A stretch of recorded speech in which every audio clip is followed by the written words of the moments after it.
Yo, what's up guys? Welcome back to another video, and today we're gonna be working on my 240. It's been a while I've worked on this car. The car's been sitting in the garage for the past 2.5 months, I believe. And so last time I drove the car was like May something, and then the car's been sitting in the garage because I have not gone drifting and I've been busy doing other stuff, and I've been itching to go drifting. So a couple days ago I brought the car here from my mom's. So the car was sitting in my mom's house for a while because I was not driving it and I needed the garage space. So I brought it here a couple of days ago. I gave her a good wash. And as you can see, she actually looks pretty clean for the first time in a long time. I'm terrible at keeping my cars washed. Even my daily, I never wash them. I'm terrible at that. But today, I want to go ahead, clean the car up a little bit more, clean the interior. And when I grabbed the car from my mom's house, I noticed that every time I turned, my hood kept moving. I'm like, what the hell? And ends up being that my rack bushings blew out, even though they're brand new. I put those bushings on right before the event, and the bushings literally blew out. I can see the rubber coming out of the one side, and the steering rack, it's moving left and right, causing the motor to flex because it's hitting the oil pan. So luckily I saw that because, like I said, I'm planning to go drifting soon, which I might go drifting tomorrow because all of our friends and I were planning to go Sunday, but unfortunately I have no one to watch my baby, so I cannot go Sunday. So I'll probably go tomorrow just to have some fun. But yeah, let me go ahead, move the car out of here, probably take this car outside. I do have to work on this car later after the power steering pump. This is my wife's Miata that I just put a head on it because she overheated the crap out of the car and it blew the head gasket and it torched the head. It was completely toasted. So I went ahead and put a new head and new gaskets and all that on this car. But now the power steering pump, it's freezing up, so I got a new one, or I got a used one from my friend Tony, and we're gonna go ahead and put this in this car so she can drive it around because she hasn't driven this car since last year, and I do want to drive it too at night when it's nice and not sunny because it's freaking hot right now. But yeah, I'm gonna pull this car out just so we have more space in the garage. I hate working in the garage when it's super crowded, and I can just pull this car straight forward. So let me go ahead, move my car. Let me go ahead and move this car out and then move this out.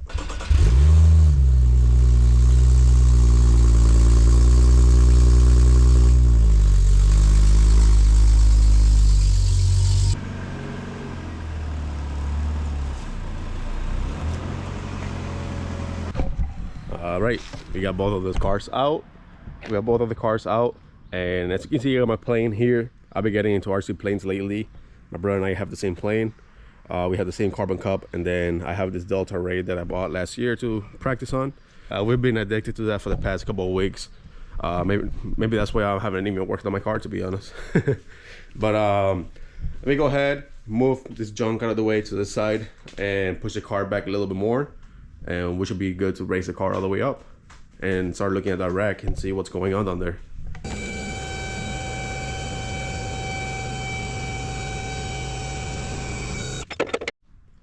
All right, she's all the way up here, as high as it goes. Now I can go ahead on the bottom and do a bolt check, look at the steering rack, and do an oil change. I have to empty out my oil jug because it's full. I got some couple gallons of Brad Penn 1040 that I gotta toss in here with the OEM oil filter. And hopefully everything's good under. It's weird that the bushing went out of nowhere. I'm guessing because my car was leaking a lot of oil. When my oil dipstick came out of the little hole and oil started coming out of the dipstick hole, especially when drifting, and the whole car got soaked in oil, and the steering rack, it's soaked in oil. So I don't know if it's because there's so much oil everywhere and the bushing is just not even making good contact because it's soaked in oil, and maybe that's why it started tearing it apart. But I'm gonna go ahead and go inside, grab the new one real quick, and I'll be right back. All right guys, so you can see everything is soaked in oil. You can see oil on the trans, you can see oil all the way back to the exhaust, and it was all coming from the oil dipstick that I found out after the event that was causing the leak. But here, as you can see, the piece of rubber from the bushing that has came off. This side of the rack, it's what mainly holds the rack in place, and this one just holds it from flopping up and down. But this is what holds the rack from going left and right, this bushing right here. So if this bushing comes apart like this, that's when you have issues, and that's why my rack right now it's moving so much. So definitely not good. But I'm gonna go ahead, do a bolt check, make sure everything is good, make sure the subframe is good, make sure the oil, make sure the motor mounts is good, all the arms are good, and remove this and put a new bushing in it. This one might be fine, but I'm gonna remove it because I want to clean the oil out of it and make sure it's good as soon as I put it back in. And well, yeah, so that's again not good at all.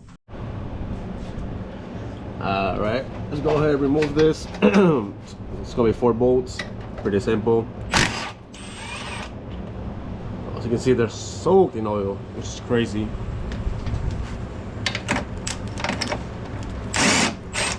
Oh, that one appeared not to be really that tight. So you guys saw that it was barely tight. It's kind of weird because I made sure they were extra tight when I put them on. This side is tight.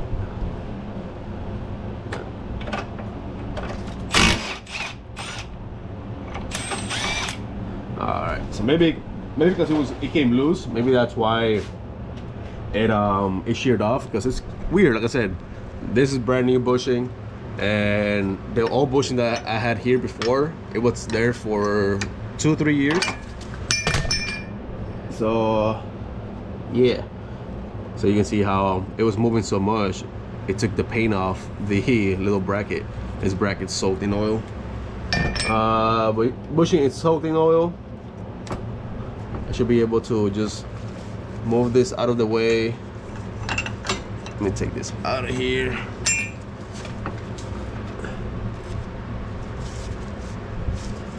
So I should be able to get a little screwdriver and pry this out of here and just replace it with a new one. But before I do that, I'm gonna go ahead and clean everything, hit everything with some brake cleaner, just make sure it's nice and clean, because this rack, it's disgustingly full of oil. And I hope my oil leak is fixed. I'm gonna go out there and look at it and make sure that the dipstick is all the way in, because I don't want to have no more issues. Let's see how much of a pain it is to pull this out. It's not bad at all, pretty simple. There you go. Oh yeah, look at that. Like I said, these little side things, it's what hold the rack from moving left and right, because as you can see, the rack sits into the groove and the bushing helps it from moving left and right. It's not that oily in there, but I'm still gonna go clean it out and clean the whole thing with some brake cleaner. So yeah, this bushing is toast. I have the brand new one here, same part number, just different color. I should have left it red, now that I'm thinking about it, because if it rips again, at least I can see the red flopping around, and with the black it's gonna be a little bit hard to see, but it shouldn't be bad. All right, so here we have a little pan so we catch over our oil. I'm gonna set you guys behind here. I don't want to get brake cleaner all over my camera, but I got bushings off, only one side. This side, let me take it off, I forgot to. Come off pretty simple.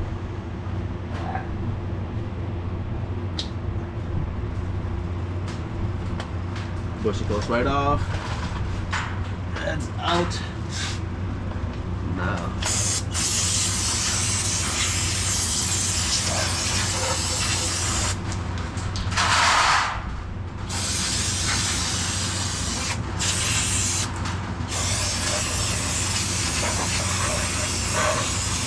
It's crazy how much oil is in here, Jesus Christ.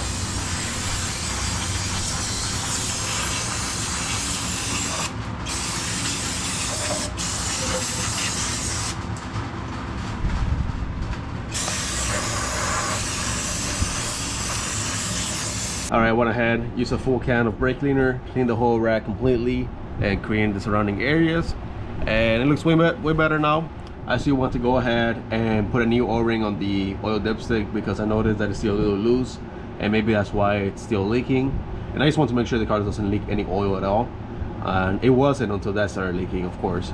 But yeah, let me go ahead and put the new bushings on the rack and tighten everything down and do a whole bolt check, because I want to make sure that everything's good before I go ahead and put the car back down and go driving tomorrow. Before I push this side down, let me go ahead and just slide this thing on this side. It's pretty simple. And that's on that side already.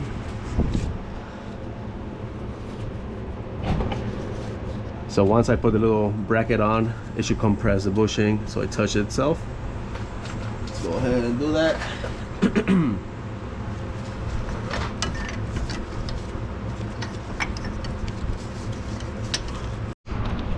Alright guys, so I was sitting here, I was like, maybe the subframe is loose, and I noticed on the top, you can see where the subframe was moving, and I put my head over here, and you can see a gap between the frame and the subframe.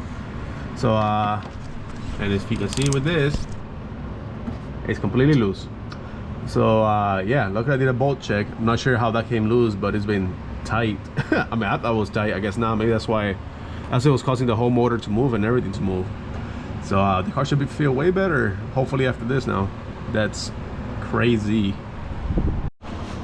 Alright, so I just did a full bolt check, and let me tell you guys, almost everything was completely loose. These 4 bolts right here were loose. The sway bar bolts were all loose. Subframe bolts were loose, as you guys saw earlier. And the sway bar was pushed into this side, and I was having issues where my sway bar was coming off last time, so that's why this was pushed in so far out. And that side for the sway bar was missing a bolt, so this whole bracket was loose. And I think that's it. So it was pretty bad. I'm doing an oil change right now, as you can see. So I'm glad I went ahead and went over the whole car, because if not, the whole car would have fallen apart. And I really hope the car feels better now, because before, every time I took the clutch off, the motor would shake a lot. And I think it was just like the solid mount sounding weird or whatever, but no, it ended up being the subframe being loose. So I hope now that everything's tight, it's good. I still have to go check the motor mounts, but I'm gonna wait for this oil to drain and I'll check the motor mounts. But at least the main subframe and now the crossbars and all that, sway bars are pretty tight. So I'm happy with that, because that was crazy. If you guys have a drift car, make sure to do a bolt check, because if not, your car will literally fall apart like mine was. Like I said, bolts were literally falling off. I was missing, what, 2 bolts, I believe, and everything was completely loose. So make sure you guys do a bolt check if you guys have a drift car.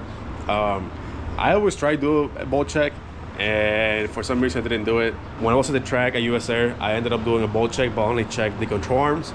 I did not check the subframe, because who would have thought that the subframe was loose and the whole cross member and the sway bar and all that. So now I know for next time, definitely go do a bolt check, especially now that I'm going drifting tomorrow. The day after, I'll go ahead, pull the car back up here and do a bolt check and see how that goes. But I do have a question for you guys. I'm gonna be redoing some of this driveway right here, because I keep having issues where water keeps getting to the garage, and as you can see, there's black mold on the bottom of the drywall, which is not good. And I want to finish this whole garage, so I might do a whole series in the garage. I want to finish the whole garage, finish all the drywall. When I moved in 2 years ago, I had my friend Brian do the drywall on this, but we did not finish it. So I want to finish it to make it look nice. I want to put a roof, and I want to put AC in this garage. So if you guys are interested in watching those videos, I can make a whole series about that. But the main thing right now that I'm having an issue is water coming in and going to this corner of the garage, and it goes straight in, and that's why there's mold on the walls, because the water just sits there all the time, and you know, it's hot outside, so it just evaporates and dries out. But what I'm thinking about doing is cutting around 4 inches and putting a drain here, like a metal grating, and just letting the water drain. I could probably do half of it, but I might just do the whole thing, just because the driveway is pretty level with the garage here. So I don't really get water on this side, but if by any chance we do have an extreme storm or anything, I want to make sure the water drains completely out, because the driveway is slightly, even though this driveway is all clapped out, I don't have money to fix it right now. So this is just like a temporary fix, just because the driveway pitches towards the garage and the yard is lower. So I'm thinking about putting the whole grating here, letting the water drain towards the back of the garage, and just put like a tube, just dig up the yard and make the water drain all the way back there. And if you guys are interested in watching all this, I want to make this garage look nice, so that's why I want to put a roof on it. I want to put insulation on the top. The walls are insulated. I think if I just put OBS on the top and close up the top of the garage, I can put AC in here and it'll be fine, because the wall's already insulated. So I'm thinking about doing that, hopefully this summer. And like I said, but the main thing right now is trying to fix that drain right there, because pretty bad. It's not good at all, and every time it rains, and it's been raining a lot lately, I keep getting water in here, and it's just becoming really annoying, and I'm tired of it. So if you guys are interested in watching that, make sure to leave it down in the comments and let me know, because I could definitely have some videos on that. But yeah, this oil is done draining. Let me pull the filter out and lower the car and start doing the whole oil change. All right guys, so I went ahead, removed the oil dipstick, and I had this little o-ring on it. It's way too thin, so I have this whole o-ring kit. I found a little thicker one. I'm gonna try that one out, see how it fits in there, but you can tell this one's way thinner. And I wish I had a little thicker one, but I do not. This is all I have. So let me put this on and then see how it fits. All right guys, so I went ahead, put the new o-ring on the dipstick, turn the car on, put some oil in it, and move the wheel just to make sure that everything was good. And the car feels so much better now. Before, the whole front of the car used to shake and like move with the car itself, and now it feels so much better. It feels solid. I still have to drive it to see if I can notice a big difference driving it, but I'm pretty sure I will, because the car's actually bolted down, not all loose. I was planning on going drifting tomorrow, but I'm not sure if I'm going to, because my brother's car is not ready, and my other friends, they work or they get off work really late, and tomorrow it's from 5 to 10, and my friend gets off at 5, and then my brother's car is not ready, and my other friend starts working at 2 o'clock. So it's not gonna work out. I really wanted to go drifting Sunday, but I have my kid with me, and my mom is busy, so she cannot take care of her. So I gotta figure something out. Maybe I'll have to move it for a couple of weeks from now, or we'll figure something out. But next video will probably be drifting, but if you guys want to watch the whole thing with the driveway, I'll probably be making videos of that, and I'll probably start working on that tomorrow. Since I'm not going drifting, I'll probably go ahead, rent the saw, and start cutting the concrete here, and get all that ready for the rain, because I'm tired of my garage getting all disgusting, and I'm really looking forward to doing all the drywall and getting the car set up really nice and putting AC in there so I can actually work in nice, comfortable weather. But anyways guys, that's it for this video. If you guys want to watch more of any of the cars, make sure to click that subscribe button, and I'll see you in the next one.